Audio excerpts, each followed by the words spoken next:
is the Business Breakfast on Dubai Eye on One. With Richard Dean, Brandy Scott and Tom Urquhart. On the UAE's #1 talk radio station.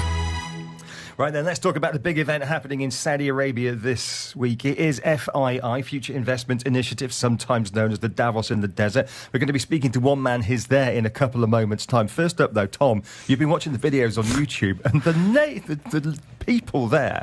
They've got a dedicated channel on YouTube, the Future Investment Initiative, and just the names they've been able to bring to Riyadh. Looking at this is day one, and this is just a soupçon of some of the speakers. Mukesh Ambani, Jared Kushner, Matteo Renzi, obviously His Excellency Yasser Al Rumayyan, His Royal Highness Prince Abdulaziz bin Salman Al Saud, David Solomon, Ray Dalio, Jamie Dimon, Steven Schwartzman, Dr. Patrice Motsepe. I could go on and on and on. That gives you flavour.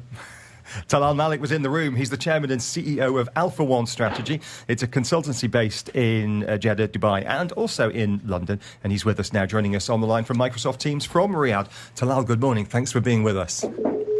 Good morning, Richard. How are you doing? I'm really good. Thanks very much indeed. Just give us a sense of what it was like to be in the room with that much wealth and power. It's incredible. I've been attending FII for the past 5 years, the 6th edition this time. And yeah, it's incredible as it is every year.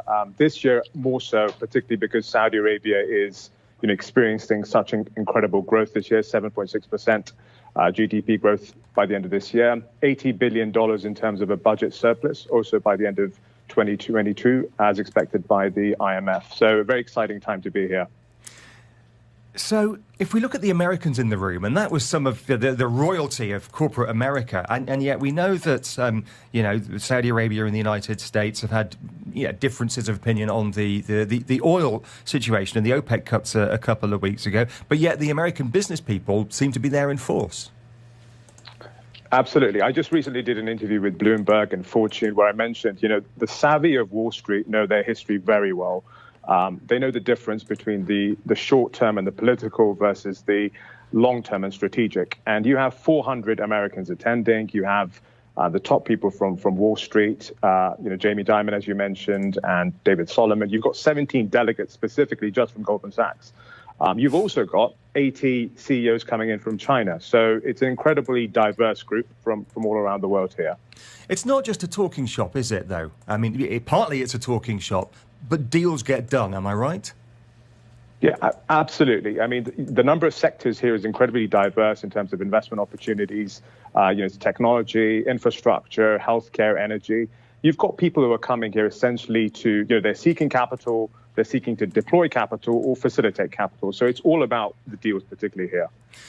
There's a lot of hype about these mega projects that we've seen, and yet a lot of cynicism as well. People saying, well, will they ever happen? Can something as big as NEOM ever really happen? Will the line ever really happen? How do they balance that, the excitement and the opportunity, with the fact that if they are deploying capital, someone else's money typically, they've got to question these things? Of course. I mean, you've had a history of a number of projects within Saudi Arabia. You've got mega projects and you've got giga projects, and they've all got different timelines on which they have to be delivered. One of the most exciting parts about any of these giga projects for me is the vision of what Saudi Arabia can look like in the future.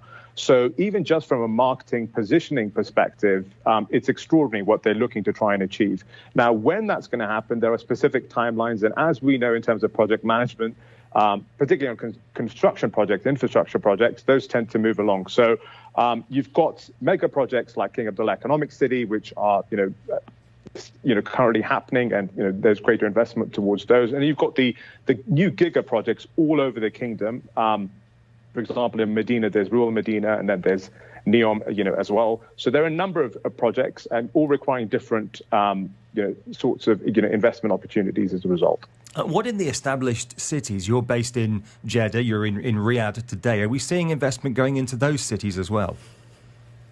Of course, there's a regional strategy for across the whole of Saudi Arabia, which comes under Vision 2030. It's to literally help to diversify the whole of the country, not just Saudi Arabia, not just Riyadh. Riyadh is obviously the capital, so there's a huge amount to be deployed there by under the supervision of the Royal Commission for Riyadh City. but it's a very regional specific focus under Vision 2030 to improve the quality of life across the kingdom as a whole. What role can people from the UAE play? What role is the UAE delegation having there? As I mentioned in the introduction, your offices are Jeddah, London, and also Dubai. So, Dubai is an exemplar city, from where it was to where it's become, and the UAE as well, as a whole, Abu Dhabi and Sharjah and other, parts of Dubai. They're an exemplar which, Saudi Arabia in terms of its infrastructure capabilities, in terms of its vision, in terms of the facilitation of ease of customer service, it can acquire a lot of that best practice and also share it as well. And obviously, you have a huge number of consulting firms based in Dubai, and a huge number of consultants who come to Saudi Arabia, bringing that international best practice and regional best practice to the kingdom. I myself was based in Dubai for many years. I was a senior management advisor at McKinsey. Was coming to Saudi Arabia a lot. That was my mandate to a large extent, and that's continuing and intensifying as well. Finally, it's interesting that you say 80 Chinese CEOs there. We haven't been to many conferences lately where there have been a physical presence of Chinese CEOs. Good to see them back, I guess. Absolutely. I noticed them yesterday, quite strong in numbers. Saudi Arabia is trying to position itself as a global hub between the East and the West. And that's why you see those number of delegates. And you can see it in the crowd as well as the number of people attending. Obviously, the biggest delegation with 400 delegates was from the US, and that's to be naturally expected based on the strategic relationship that they have. Talal, great talk. You really appreciate your time. Thanks very much indeed for getting up early to speak to us. That's the voice of Talal Malik, Chairman and CEO of Alpha1Strategy, who is at the FII, the big event sometimes dubbed the Davos in the desert.